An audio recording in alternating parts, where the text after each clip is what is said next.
우리 예수 믿는 사람들이 참 얼마나 감사한지 모릅니다. 예수 믿는 것은 너무나도 좋은 일이죠. 세상에서 가장 잘하는 일은 예수 믿는 일입니다. 우리가 예수를 믿다 보면 기쁜 일도 있고 감사한 일도 있습니다. 늘 하나님 앞에 감사하게 되는 것이죠. 그럼에도 불구하고 우리는 늘 깨어서 근신하는 삶을 살아야 됩니다. 주님께서도 등불과 기름을 다 준비하고 기다리라 말씀하고 있기 때문에 그렇습니다. 그러기에 성도들은 늘 깨어라, 근신하라 이렇게 말하고 있습니다. 언제 사람에게 어려움을 닥칠지, 사단 마귀의 시험이 언제 있을지 모르기 때문에 깨어라 그런 말입니다. 지난번에 우리가 살펴봤습니다는 요셉이 애굽에 있을 때 이제 하나님께서 이제 꿈을 보여주시고 하셨죠. 7년 동안에 큰 풍년이 들었습니다. 그런데 만약에 요셉이 없었다면 풍년이 7년이나 들으니까 이거 계속해서 풍년이 들겠구나. 그리고 마음껏 먹고 마시고 놀았을 거 아닙니까? 그 뭐 많은 곡식을 가지고 배가 부르게 막 하고 떡도 뭐 해먹고 술도 만들어 먹고 잘 살았을 것입니다. 그리고 나서 이제 7년의 흉년이 왔다면 그들은 살아남기가 힘들었겠지요. 그래서 요셉을 통해서 하나님께서는 그 7년 흉년을 대비하도록 했던 것을 보게 됩니다. 우리들의 신앙도 마찬가지라 그 말입니다. 우리 영적인 신앙생활, 영적인 삶도 늘 이렇게 기근에 대비해야 되고 어려움에 대비해야 하는 것이 우리들의 일입니다. 그래서 하나님께서는 욥기서의 말씀도 그런 의미에서 주신 것으로 보입니다. 욥은 애매히 고난받은 사람이라 이야기할 수 있습니다. 욥의 고난은 그의 죄악 때문이 아니죠. 사단의 참소로 인해서 그가 고난을 받는데 말로는 다 표현할 수 없는 그런 고난을 받았던 것을 보게 됩니다. 사람이 자기 잘못으로 인해서 실수로 인해서 고난을 받고 어려움을 당한다면 뭐 그럴 수도 있겠지 하면서 좀 더 참을 수도 있을 것입니다. 그러나 애매히 고난을 받는다면 참으로 억울한 것이죠. 분통 터지는 일이기도 할 것입니다. 그러게 욥기에 보면 욥이 심한 고난 중에서 하나님께 호소하는 내용들이 참으로 많이 나옵니다. 힘들고 어려운 그런 세월을 보내야만 했던 욥의 모습을 우리가 보게 됩니다. 그러게 우리는 욥기를 통해서 무엇을 깨닫게 되느냐? 주님의 고난을 생각하게 됩니다. 애매히 고난받으신 주님의 그 일을 우리들이 기억하게 되는 것이지요. 예수님은 하나님의 아들이십니다. 하늘 보좌 영광을 버리시고 이 땅에 오셨습니다. 낮은 자로 낮은 모습으로 이 세상에 오셨고 늘 어려움 속에서 사셨습니다. 왕으로 온 것도 아니고 왕자로 온 것도 아니고 가나안 동네에서 사시면서 갈릴리 지방을 중심으로 예수님께서는 사역을 하셨습니다. 병든 자를 고쳐주시고 가난한 자들과 함께 하시며 또 죄인들과 함께 하셨던 친구가 되셨던 예수님의 것을 보게 됩니다. 하나님께서 이렇게 세상에 오신 것이죠. 삼위일체 하나님께서 세상에 오셔서 이런 어려움을 당하게 되는데 특별히 예수님께서 예루살렘으로 입성하셨습니다. 그리고 거기에서도 잠깐 하나님의 말씀을 전하셨지만 이제 많은 사람들에게 고난을 받게 되는데 대제사장과 그 무리들에게 죄 없은 예수님을 잡으셨습니다. 예수님께서 하나님의 아들이라고 했다고 신성 모독의 죄를 뒤집어 씌워서 예수님을 잡았습니다. 그리고 예수님을 이제 무법한 재판을 하고 죄 없는 예수님에게 침을 뱉고 예수님을 무시했습니다. 그리고 빌라도에게 넘겨주어서 예수님이 십자가에 못 박도록 했던 것을 보게 됩니다. 예수님이 죄가 있어서 그렇습니까? 죄 없으신 분이시죠. 그럼에도 불구하고 빌라도 법정에서 이제 많이 매를 맞으시고 사형 언도를 받으시고 무거운 십자가를 지시고 골고다 언덕으로 가셨습니다. 그리고 그 골고다 언덕에서 그 십자가에서 달리셔서 두 손과 발에 못이 박히신 채로 많은 피를 흘리시고 다 흘리신 후에 죽으셨던 것을 보게 됩니다. 주님의 고난은 애매한 고난입니다. 주님의 죽으심도 애매한 죽으심입니다. 왜 우리 주님께서 고난당하시고 십자가에서 죽으셨습니까? 우리들의 죄를 위해서, 우리가 지은 모든 죄를 위해서 예수님이 죽으시고 부활하심으로 말미암아 우리가 예수님을 믿고 그 죄에서 노임받고 구원받아서 하나님의 백성이 된 것입니다. 욥이 바로 이것을 예표해주고 있기 때문에 욥의 고난은 예수님의 고난이다 이렇게 이야기할 수 있는 것입니다. 우리가 이 욥기를 읽어보면 욥이 고난을 당하고 이제 그런 후에 새 친구가 찾아오지요. 처음에는 새 친구가 욥을 위로하러 왔습니다. 그래서 좋은 말로 위로하려고 했지만 이제 그것이 나중에는 보니까 논쟁으로 바뀐 것이지요. 논쟁으로 바뀌고 비판으로 바뀐 것을 보게 됩니다. 요건 나는 죄가 없다 그러는데 친구들은 죄 없이 어떻게 사람이 고난을 당하느냐, 있을 수 없는 것이다, 자꾸 회개하라 회개하라 그러면서 욕을 다그치는 것을 우리가 보게 됩니다. 참 잘 몰랐기 때문에 그랬던 것이죠. 욕의 말을 잘 듣고 위로를 해주었어야 되는데 자신들이 잘 알지 못하는 정의감을 가지고 욕을 괴롭혔던 것을 보게 됩니다. 이렇게 욕과 그 세 친구가 논쟁을 하게 되는데 3번씩이나 이제 그 세 친구들이 논쟁을 거듭합니다. 그래서 31장까지가 그 내용을 기록을 했고, 오늘 32장에 보면 갑자기 엘리후라고 하는 사람이 나타납니다. 엘리후가 나타나는 것이죠. 그래서 엘리후라고 하는 사람이 등장해서 이제 32장부터 이렇게 36장까지 이렇게 이야기하는 그런 장면을 우리가 보게 됩니다.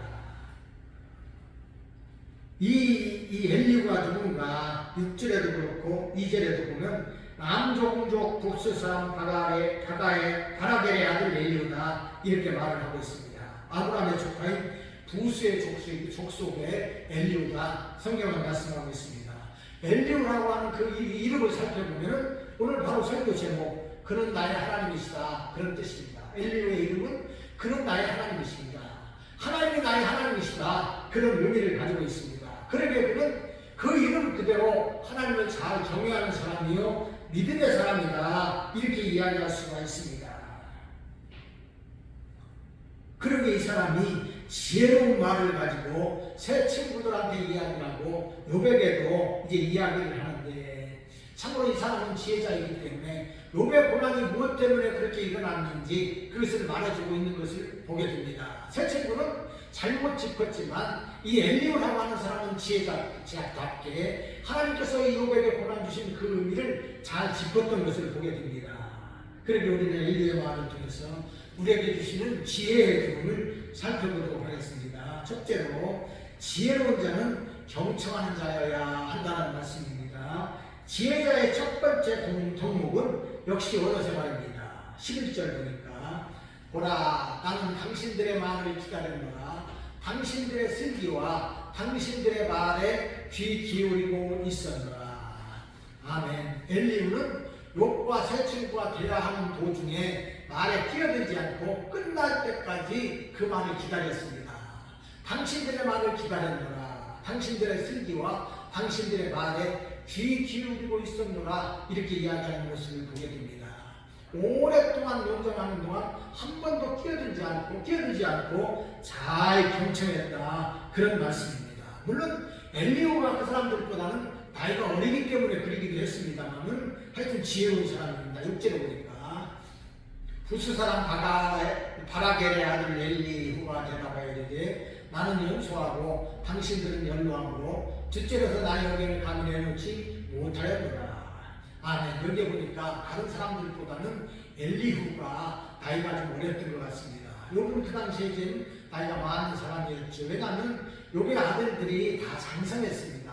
그런데 따로 독립해서 살고 있는 모습을 보면 그저 욥이 상당히 나이가 많은 때다, 이렇게 우리가 볼 수가 있고, 역시 욥의 세 친구도 그런 사람들입니다. 그런데 이 엘리후는 욥과 가까운 사람이고 친구라고 할 수 있음에도 불구하고 나이는 어린 사람입니다. 그럼에도 불구하고 이 엘리후는 오랫동안 이 세 사람들의 대화, 다시 말해서 세 사람은 아니죠, 세 친구와 욥 네 사람의 대화를 끝까지 들었습니다. 그냥 듣기만 한 것이 아니라 경청했습니다. 욥의 의견이 무엇이고 또 이 세 친구의 견해가 무엇인지 자세히 들으면서 그 내용을 파악했음을 알 수가 있습니다. 이것이 바로 지혜로운 경청의 자세입니다. 사람들은 듣는 것을 잘 못하는 경우가 있습니다. 한참 이야기를 하다 보면 끼어드는 것을 좋아하지요. 나이가 젊은 사람이라고 듣기만 합니까? 한참 듣다가 이렇게 끼어드는 경우도 참 많은 것을 보게 됩니다. 더더구나 현대인들은 성격이 급해서 오래 참지 못할 뿐만 아니라 다른 사람들의 이야기를 끝까지 듣지 못하는 그런 경향이 있는 것을 보게 됩니다. 그러나 지혜로운 사람은 듣는 것을 잘하지요. 야고보서 1장 19절 우리가 너무나도 잘 아는 말씀이지요. 내 사랑하는 형제들아, 너희가 알지니 사람마다 듣기는 속히 하고 말하기는 더디하며 성내기도 더디하라. 아멘. 지혜로운 성도가 다른 사람의 말을 들어주는 것이 중요함을 우리들에게 말씀해 주고 있습니다. 저도 이런 설교를 가끔 이렇게 하면서 강조하는 것을 보게 됩니다. 왜 그렇습니까? 그만큼 이것이 중요하기 때문에 하나님께서는 성경을 통해서 우리들에게 많이 말씀하고 있기 때문에 그렇습니다.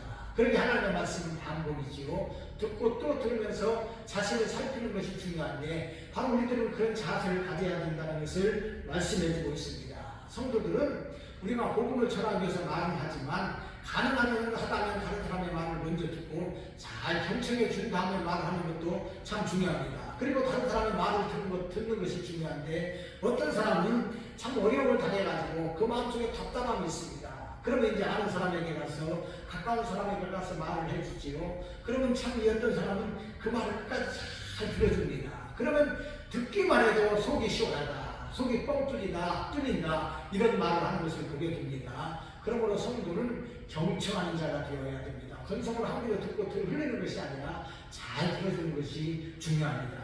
그런 다음에 말하는 것이죠. 엘리후가 말하는 것이 바로 이것입니다. 엘리후가 바로 이것을 말하고 있는 것입니다. 만약에 엘리후가 욕과 세 친구가 말하는 중에 끼어들었다면 그의 말은 가볍게 들리게 됐을 것입니다. 그러나 오래 참고 기다리면서 세 사람의 말을 다 듣고 이것이 무슨 의미인지 파악한 다음에 말을 했던 것입니다.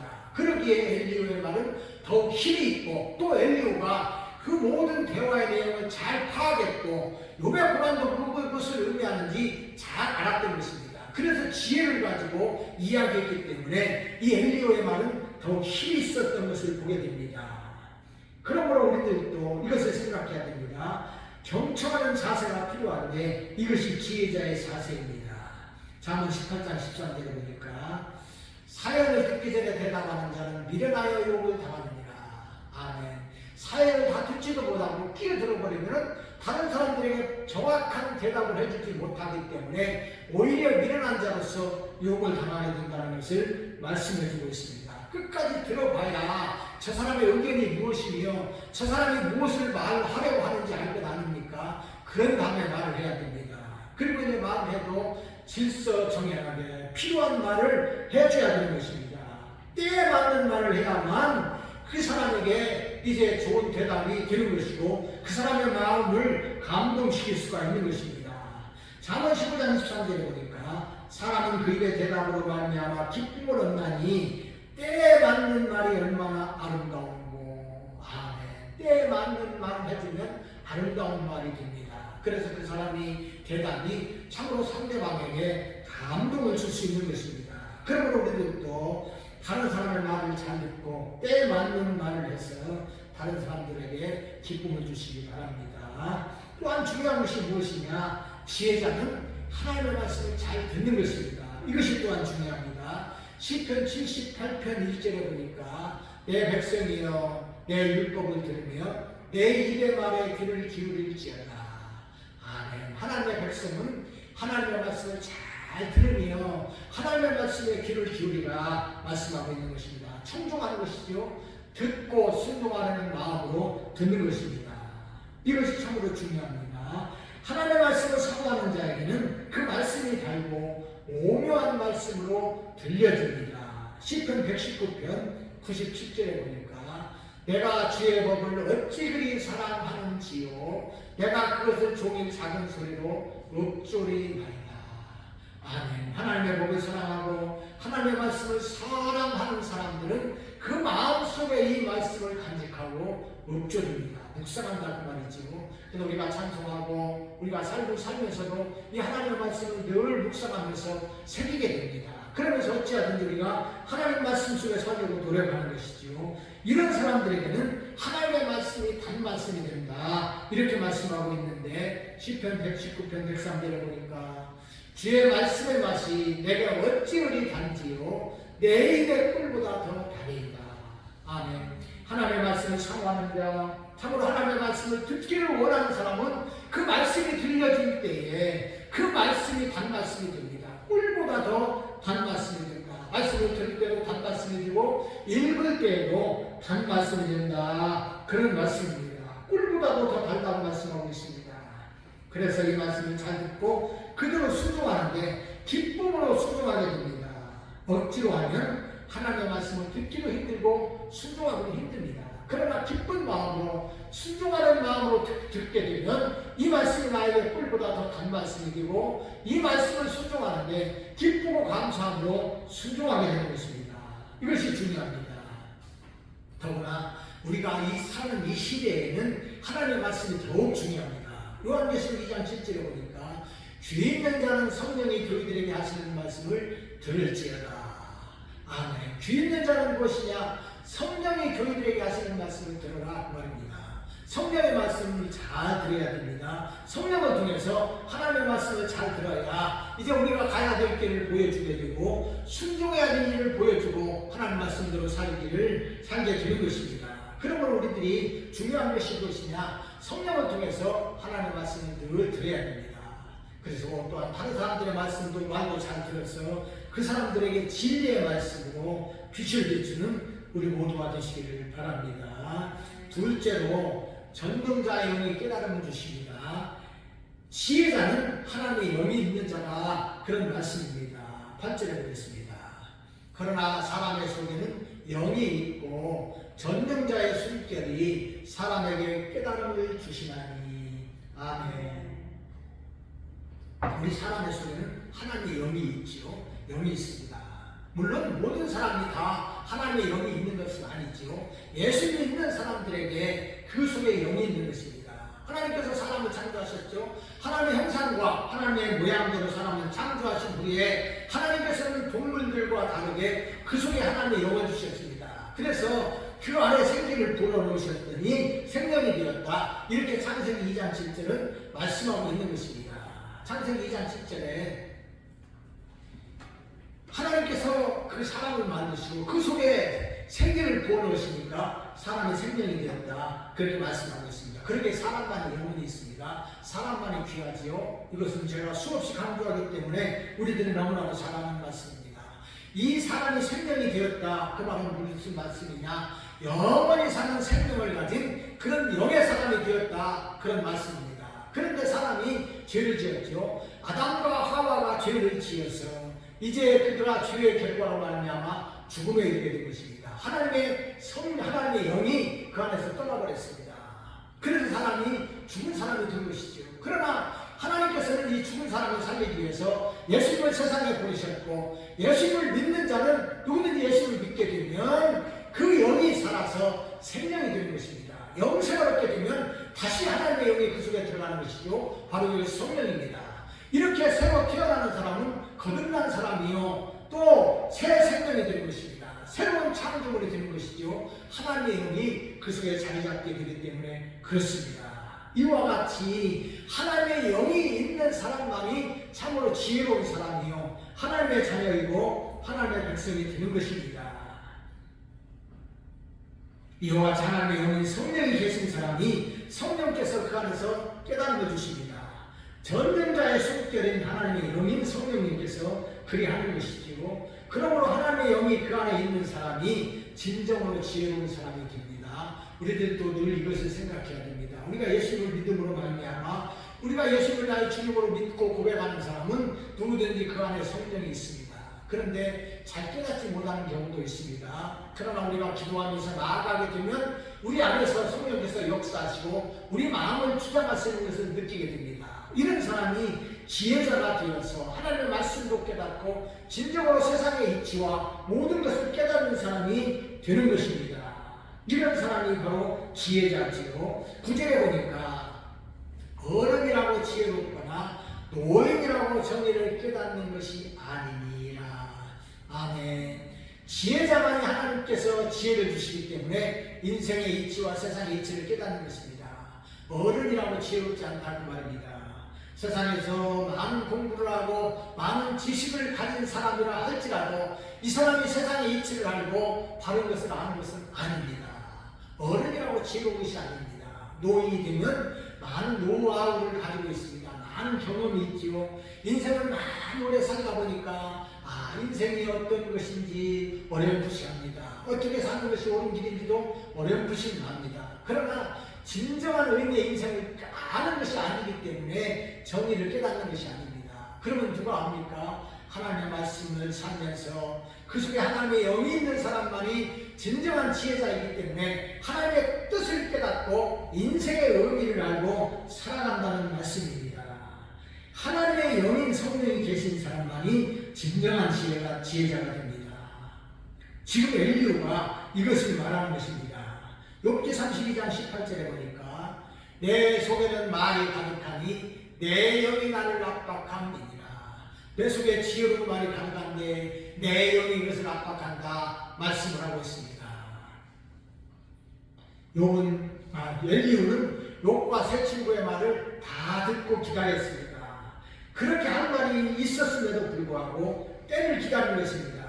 그리고 때가 되어서 하나님의 영이 깨닫게 하시는 그 말을 이 사람들에게 들려주는 것을 보게 됩니다. 지혜로 말을 시작합니다. 32장부터 37장까지가 바로 엘리의 말인 것입니다.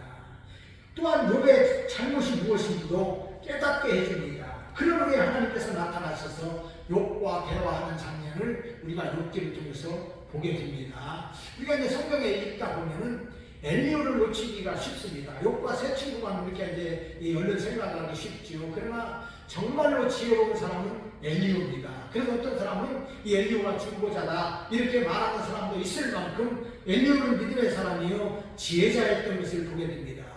그 속에 하나님의 성령으로 충만한 사람입니다. 그러게 그는 지혜로운 말을 하고 성령께서 주시는 말씀을 하는 것을 보게 됩니다. 하나님의 뜻을 깨닫고 하나님의 일을 하고 하나님의 말씀을 전하는 것입니다.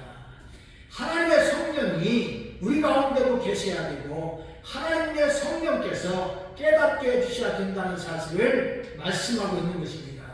그러므로 우리가 이것을 늘 생각해야 됩니다. 우리가 성경에 보면 여호수아가 그런 사람입니다. 민수기 27장 18절에 보니까 여호와께서 모세에게 이르시되 눈의 아들 여호수아는 그 안에 영이 머무는 자니 너는 데려다가 그에게 안수하고. 아멘. 하나님께서 모세의 후계자로 누구를 세우셨느냐? 하나님의 영 성령이 계신 그 여호수아를 데려다가 그에게 안수하고 모세의 후계자로 세우셨던 것을 보게 됩니다. 그렇습니다. 여호수아는 순종의 사람이요 기도의 사람이요 믿음의 사람인데 바로 그가 늘 이렇게 성령으로 충만해서 하나님의 일을 감당했던 것을 우리들에게 보여주고 있습니다. 그가 이렇게 하나님의 영이 충만했던 것은 늘 기도하는 사람이었기 때문에 그렇습니다. 출애굽기 33장 11절에 보니까 사람이 자기의 친구와 이야기한 같이 여호와께서는 모세와 대면하여 말씀하시며 모세는 진으로 돌아오나 눈의 아들 젊은 수종자 여호수아는 회막을 떠나지 아니하니라. 아멘. 하나님의 성전에서 이제 모세가 하나님과 대화합니다. 늘 하나님과 기도하면서 대화했던 것을 보게 됩니다. 그리고 그 일이 끝나면 모세는 자기 집으로 돌아왔습니다. 자기 천막으로 돌아왔다 그 말입니다. 그런가 하면 여호수아는 그럼에도 불구하고 이 하나님의 성전을 떠나지 않고 기도했다 그 말입니다. 늘 기도했어요. 늘 하나님의 말씀을 상고하면서 기도하기 때문에 그런 성령으로 충만한 사람이 되었습니다.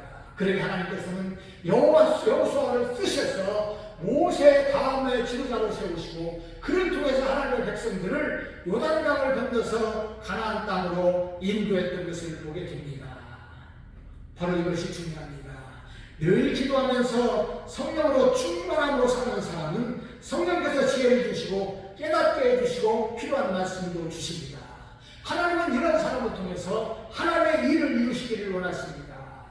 성령으로 살고 성령으로 행동하는 사람, 이런 사람들이 중요한데 우리들도 그런 사람이 되어야 됩니다. 그래서 성령의 열매를 맺는 사람이 되어야 됩니다. 세상적으로 사는 것이 아니고 영적으로 사는 삶이요 분쟁하고 다투는 삶이 아니라 성령의 열매를 맺어서 사랑하고 희락이 있고 화평을 이루고 자비를 베푸는 그런 삶을 사는 것입니다. 하나님의 성품 그대로 주님의 성품 그대로 삶을 사는 사람이 성령의 충만한 삶을 사는 사람입니다. 그러므로 우리는 말씀과 기도로 성령의 충만한 삶을 살아가시기를 바랍니다. 셋째로 하나님은 교만을 막으려고 응답을 늦추십니다. 욥기 33장 13절에 보니까 하나님께서 사람의 말에 대답하지 아니하신다 하여 어찌 하나님과 논쟁하겠느냐. 이 말은 요백이 하는 그런 말이기도 합니다. 엘리야는 요배 말을 다 들었습니다. 그리고 성령께서 주는 지혜를 통해 가지고 욥의 문제가 무엇인지를 깨달았던 것입니다. 사실 욥은 애매한 고난을 받았습니다. 그렇기 때문에 욥은 하나님께 늘 이렇게 기도했습니다. 7장 19절에 보니까 주께서 내게 눈을 돌이키지 아니하시면 내가 힘을 삼킬 동안도 나를 놓지 아니하시기를 어느 때까지 하시리까. 하나님, 왜 내가 이렇게 어려움에 처해서 하나님 앞에 기도하는데 빨리 응답하지 않고 고난을 주십니까? 침 삼킬 동안만큼도 나에게 평안을 주시지 않고 언제까지 고난을 주시게 하십니까? 이렇게 하나님 앞에 호소했던 것을 보게 됩니다. 욥은 그 고난이 속히 지나가기를 바란 것입니다. 자기 잘못도 아닌데 왜 고난이 나에게 찾아와가지고 하나님께서 나에게 이 어려움을 주시는가? 하나님의 고난이 빨리 떠나가게 없어서 그렇게 기도했음에도 불구하고 하나님께서는 바로 응답하지 않습니다. 참으로 답답한 마음이죠. 답답한 마음이 있으니까 하나님 앞에 기도할 때도 이제 그가 원망하거나 불평을 하지는 않았지만 우리가 성경을 읽어보면 그 답답한 마음을 하나님께 호소하는 것입니다. 그리고 욥과 세 친구의 대화에서 우리가 그걸 볼 수 있습니다. 나는 죄 지은 게 아니다. 내 잘못으로 내가 고통을 당하는 것이 아니다. 이렇게 이야기했던 것을 보게 됩니다. 참으로 답답하고 힘들었습니다.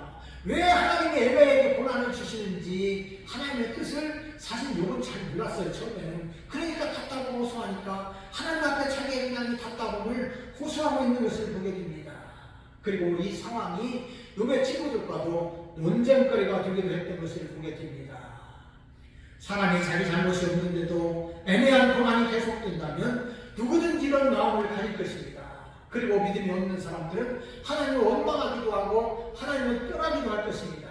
그러나 욥은 믿음의 사람이기 때문에 이런 어려움 속에서도 하나님께서 왜 내게 이런 고난을 주실까 생각했지만 그래도 믿음을 지켰습니다. 이런 상황을 너무나도 잘 아는 엘리후이기 때문에 욥에게 하나님께서 이런 어려움을 주시는 것은 사람의 교만을 막으려 하십니다. 이렇게 이야기하는 것을 보게 됩니다. 여기에 정답이 있습니다. 욥기 33장 17절입니다.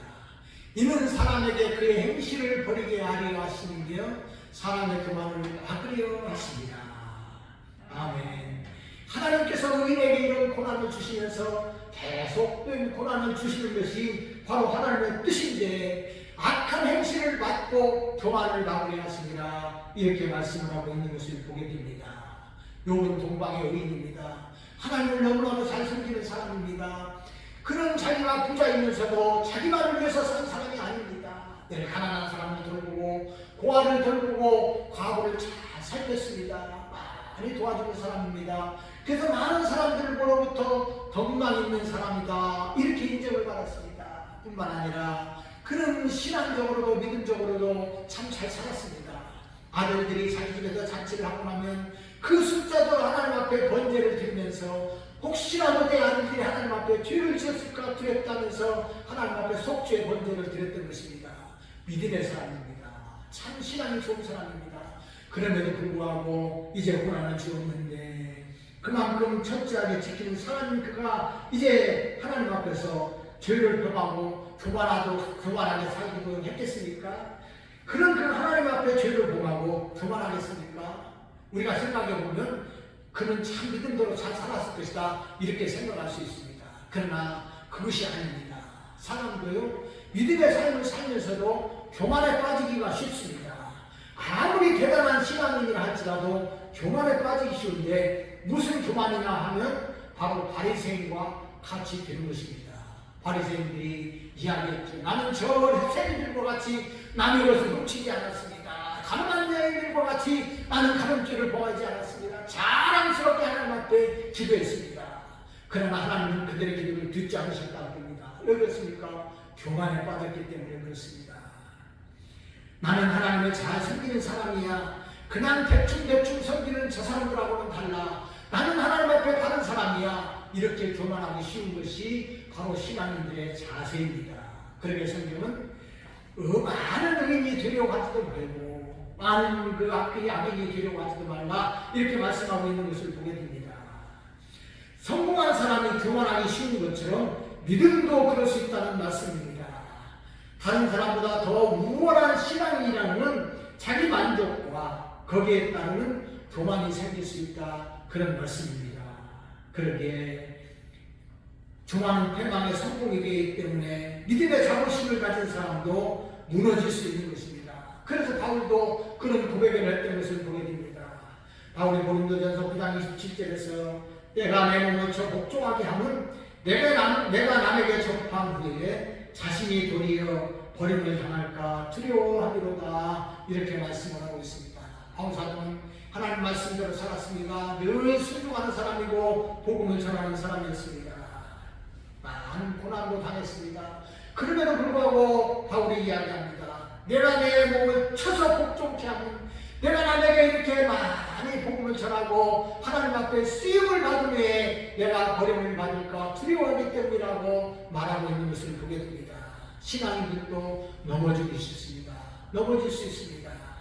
우리가 성경뿐만 아니라 현실에서도 보면 많은 능력을 행하고 하나님 앞에 쓰임받는 종들이 나이 먹어서 넘어지는 경우가 많은 것을 보게 됩니다. 왜 그렇습니까? 교만의 그 속에 살고 있기 때문에 그렇습니다. 교만한 사람이 되었기 때문에 하나님 앞에 겸손하지 못해서 범죄하는 것을 보게 됩니다. 이와 같이 교만이 무섭기 때문에 욥도 하나님께서 이런 고난을 주셨던 것을 보게 됩니다. 물론 욥이 사단의 시험으로 인해서 고난을 받았습니다. 애매한 고난을 받았습니다. 그러나 하나님께서는 욥이 교만하지 않도록 하기 위해서, 끝까지 믿음을 지키는 사람이 되도록 하기 위해서 고난을 주시고 이렇게 많은 어려움을 주셨던 것을 보게 됩니다. 그래서 더욱더 겸손한 믿음의 사람, 순금 같은 믿음의 사람으로 만들기 위해서 욥에게 고난을 주신 것입니다. 교만은 도덕적으로 선량하거나 사회적으로 존중받는 위치에 있는 사람도 빠질 수 있고 모범적인 믿음의 삶을 사는 사람도 빠질 수 있는 함정이기 때문입니다. 그래서 하나님께서는 욥의 기도에 응답을 늦추시고 그 고난을 더했던 것을 보게 됩니다. 또한 고난을 주시는 것은 결국 멸망치 않고 영생을 주시려는 하나님의 기쁘신 뜻입니다. 욥기 33장 18절에 보니까 그는 사람의 혼을 구덩이에 빠지지 않게 하시며 그 생명을 칼에 맞아 멸망하지 않게 하시느니라. 욥에게 하나님께서 고난을 주시는 이유가 바로 여기에 있습니다.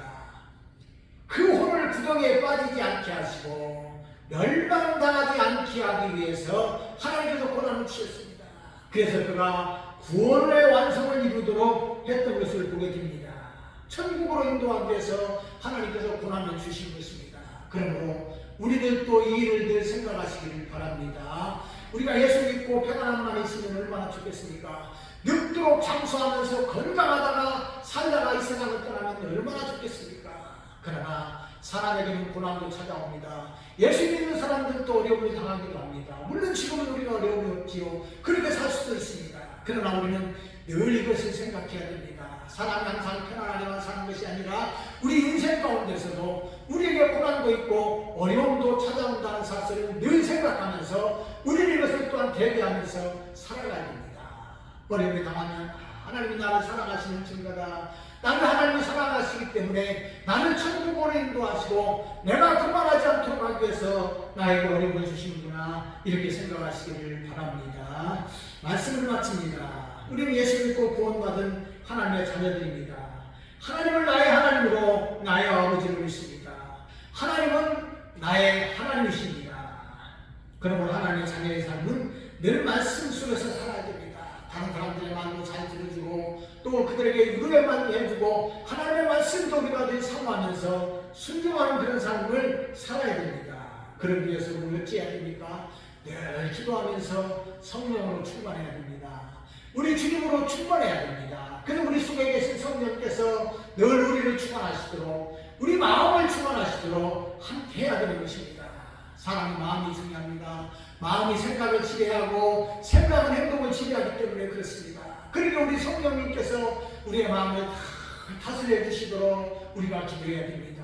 그러면 우리 마음 가운데 평안이 있습니다. 은혜가 있습니다. 우리로 하여금 다른 사람들에게 은혜를 끼치도록 할 수가 있는 것입니다. 그러므로 우리는 고난도 이기면서 하나님의 뜻을 깨닫고 늘 겸손한 믿음의 사람들이 되시길 바랍니다. 그래서 구원의 완성을 이룰 뿐만 아니라 하나님 앞에 쓰임받고 하나님 앞에 영광을 올려드리는 우리 모두가 되시기를 우리 주님의 이름으로 축원드립니다. 아멘.